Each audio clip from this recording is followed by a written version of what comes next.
envoyé à plein de gens parce qu'on s'est dit mais c'est hyper bizarre, il était allongé sur le dos et là il nous a fait.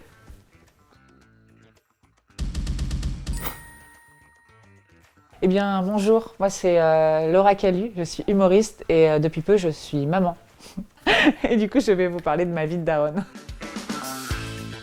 Ah, le plus gros changement depuis que je suis maman, c'est la taille de mes culottes. Le plus gros changement, c'est mes nuits, je pense. Parce que j'ai encore un tout petit bébé, donc forcément, je suis encore en train de me dire que je dors moins qu'avant, et ça se voit. Donc la taille de mes cernes aussi. Je dirais que le premier vrai rire, il était tellement détendu, il venait de vivre un bain à 4 mains par des sages-femmes. Dans un linge, c'était super et tout. Et d'un coup, il nous a regardés, on l'avait dans les bras. Et d'un coup, il nous a fait... Et nous, mais on a chialé en là. En le regardant, on était tous les deux. Non mais tu deviens con. T'es là, tout s'arrête, t'as plus d'argent sur ton compte, c'est la merde. Ton périnée il est pourri, tu vois, tu fais à moitié caca dessus la journée. Puis lui il te regarde, tu fais ça et tu fais oh putain. Voilà, c'était très marquant forcément parce que c'était le premier. Alors on nous a conseillé, avant qu'il arrive, comme notre appartement est petit et que pour le moment on ne peut pas déménager parce qu'on est intermittent du spectacle et que c'est la merde et que personne nous fait confiance. Mais bref, du coup chez nous c'est petit et forcément le bébé il est dans notre chambre. C'était prévu qu'il soit dans notre chambre et de toute façon même dans une grande maison je l'aurais mis dans ma chambre les premiers temps. Voilà. Mais on nous a dit oh là là ça va être compliqué avec le petit dans la chambre, ça fait du bruit la nuit un bébé, pourquoi vous ne le mettriez pas dans l'entrée? Regardez votre entrée elle est bien. Et du coup, non, on s'est imaginé notre bébé à côté du paillasson, comme ça, dans son lit, le pauvre, la nuit. J'espère qu'il y aura des gens qui vont nous proposer des apparts après ça. Et franchement, c'est flippant, je vais le dire, mais le truc le plus chelou qu'a fait mon bébé, parce qu'il est tout petit, il a 1 mois et demi, depuis qu'il est né, on fait souvent des photos de lui, comme tous les parents. Voilà, je me foutais de la gueule des parents qui faisaient ça, bah voilà, je suis désolée, parce que j'arrête pas de le faire, je fais des photos de mon enfant toute la journée. Et en fait, il nous a fait une photo où il fait ça. On l'a envoyé à plein de gens, parce qu'on s'est dit, mais c'est hyper bizarre, il était allongé sur le dos, et là, il nous a fait... comme ça, avec le cul de poule comme ça. Et il a fait vraiment ce geste-là. Donc, non. Non, mon enfant n'est pas la réincarnation de gens chelous. Je pense que je vais être assez direct. Bon, on pense beaucoup de choses et puis finalement, quand on se retrouve face à la situation, bah, c'est jamais vraiment comme on l'imaginait.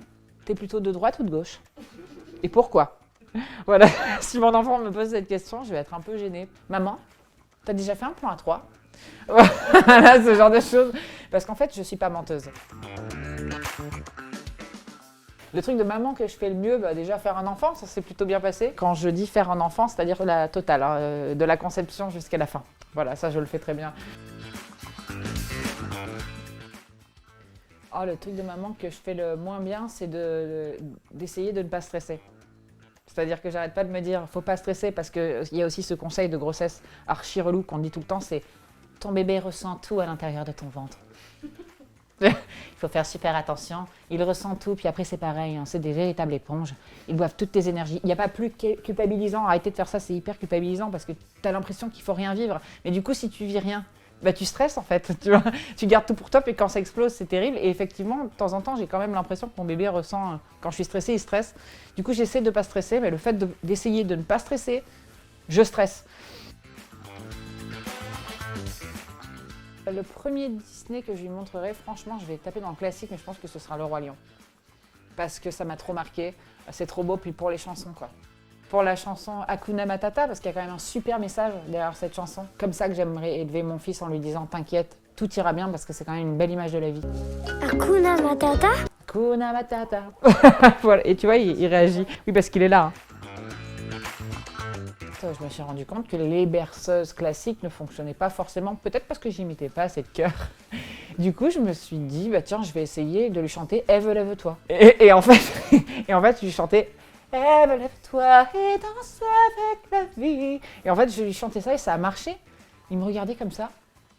Et ça lui plaisait de ouf. Sauf que mon mari me regardait un peu plus comme ça. Mais qu'est-ce que tu fais? Bah ouais, mais en fait, mon meilleur tip pour endormir mon fils, jusque-là, c'est mes nichons. Hein. Voilà, mais vraiment, hein, c'est merveilleux. Hein. L'allaitement, ça marche à tous les coups. Il est défoncé après. C'est-à-dire que je me demande moi-même ce que j'ai pris. C'est-à-dire vraiment, parce que vous l'avez vu tout à l'heure, les gens de Topito l'ont vu juste avant l'interview. Je l'allaite et puis après il est comme ça. Sinon, je suis maman, c'est cool, mais je suis aussi humoriste et j'ai un spectacle qui se jouera à partir du 4 décembre au théâtre Le République à Paris. Voilà, ça s'appelle En Grand. Et maintenant, c'est En Grand, en maman et avec des plus grandes culottes depuis quelques temps.